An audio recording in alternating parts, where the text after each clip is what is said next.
बिस्मिल्लाहिर्रहमानिर्रहीम। आज की वीडियो में हम येलो पेपर वेस्ट के ऊपर बात करेंगे, जिसको मुख्तलिफ़ नामों से पुकारा जाता है, जैसा कि इसको पीला भाड़ कहा जाता है। इसके अलावा इसको पीला डेंगू वगैरह भी कहा जाता है। आपने इसको अक्सर जो है गर्मियों के अंदर देखा होगा, और सर्दियों के अंदर ये हमें नज़र नहीं आते, क्योंकि ये हाइबरनेशन के अमल में चले जाते हैं और गर्मियों में ये ज़ाहिर हो रहे होते हैं। और मुझे ये भी यकीन है कि ज़िंदगी में आपने ज़रूर एक्सपीरियंस किया होगा, और इसका डंग जो है आपने ज़रूर एक दो दफ़ा ज़िंदगी में खाया होगा। इसका जो डंग है उसका बेहद पेन होता है और जिस्म के ऊपर सूजन हो जाती है। ये जो येलो पेपर वेस्ट है, ये हनी जो है ख़ुद नहीं बना सकता, क्योंकि इसके पास वो एंजाइम और स्ट्रक्चर नहीं होती जो हनी बनाने के लिए ज़रूरी होती हैं। अगर इसकी हम खुराक की बात करें तो ये छोटे छोटे इंसेक्ट्स खाता है, छोटे छोटे लार्वे खाता है, और बाज़-औक़ात इसके अडल्ट जो हैं वो बाज़-औक़ात नेक्टर वगैरह को चूस लेते हैं।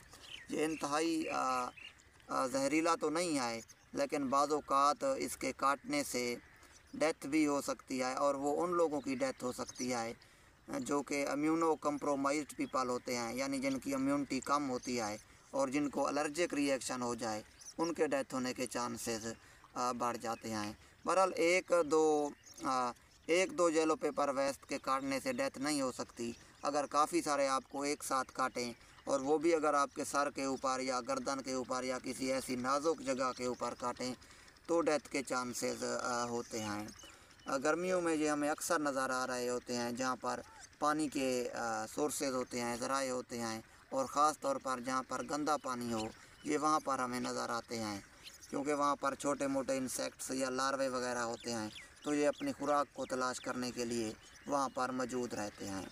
ये जैसे ही हमें डंग मारता है, तो इसके स्टिंग यानी डंग के अंदर मुख्तलिफ़ किस्म के केमिकल्स होते हैं, जैसा कि मुख्तलिफ़ एंजाइम्स होते हैं, इसके अलावा पेप्टाइड्स होते हैं। इसके अलावा इसके स्टिंग के अंदर सीरोटोनिन होता है, हिस्टामाइंस होती हैं जो कि इन्फ्लेमेशन पैदा करने वाले सब्सटेंसेस हैं। और ये जो मैंने आपको सब्सटेंसेस बताए हैं, ये इन्फ्लेमेशन भी पैदा करते हैं और साथ में पेन भी पैदा कर रहे होते हैं। जैसे ही आपको ये पीला भाड़ जो है, ये जब डंग मारे तो इसका इलाज क्या है, अब इसके बारे में बात करते हैं। देखें, जिस जगह पर इसने आपको डंग मारा है उस जगह को देखें, कोशिश करें, अगर वो डंग जो है अभी आपके जिस्म यानी स्किन के अंदर मौजूद है, तो सबसे पहले उस डंग को बाहर निकाल लें। इससे इन्फेक्शन फैलने के चांसेस जो हैं वो कम हो जाते हैं। उसके बाद जिस जगह पर इसने डंग मारा है उसको पानी और साबुन के साथ अच्छी तरह से धो लें, और उसके बाद तकरीबन 8 से 10 मिनट तक उसके ऊपर जो है ना बर्फ़ को रखें। इस तरह जो आपकी पेन और जो इन्फ्लेमेशन है वो कम होती चली जाएगी। इसके बाद कोई पेन किलर मेडिसन यूज़ करें। अगर आपको इसके काटने पर बहुत ज़्यादा एलर्जी हो गई है, तो फिर आप ऐसा करें कि फ़ौरन डॉक्टर से रजू करें, क्योंकि अगर आपको एलर्जी हो गई है तो आपको सांस लेने के मसाइल पैदा हो सकते हैं, और अगर एलर्जी ज़्यादा हो गई तो आपकी इससे डेथ भी हो सकती है, क्योंकि आपका सांस लेना बिल्कुल जो है ना वो मुश्किल हो जाता है। और कुछ लोगों की इस वजह से डेथ्स हुई भी हैं, यानी कि इसके काटने से बहुत ज़्यादा एलर्जी हुई है और उसकी डेथ हो गई है बंदों की। लेकिन बहरहाल इसके जो 99% केसेस हैं उसके अंदर बंदे की डेथ नहीं होती, पेन होता है। तो ये जो है इसका इलाज आपने इस तरह से करना है जिस तरह से मैंने आपको बता दिया है।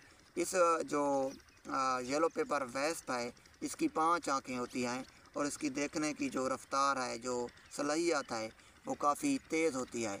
अगर आप इसके छत्ते के करीब करीब जाएं तब भी ये बाज़ औक़ात आपके ऊपर अटैक कर सकते हैं। तो उम्मीद है आपको वीडियो अच्छी लगी होगी। वीडियो अच्छी लगी है तो चैनल को सब्सक्राइब करें। अल्लाह हाफ़िज़।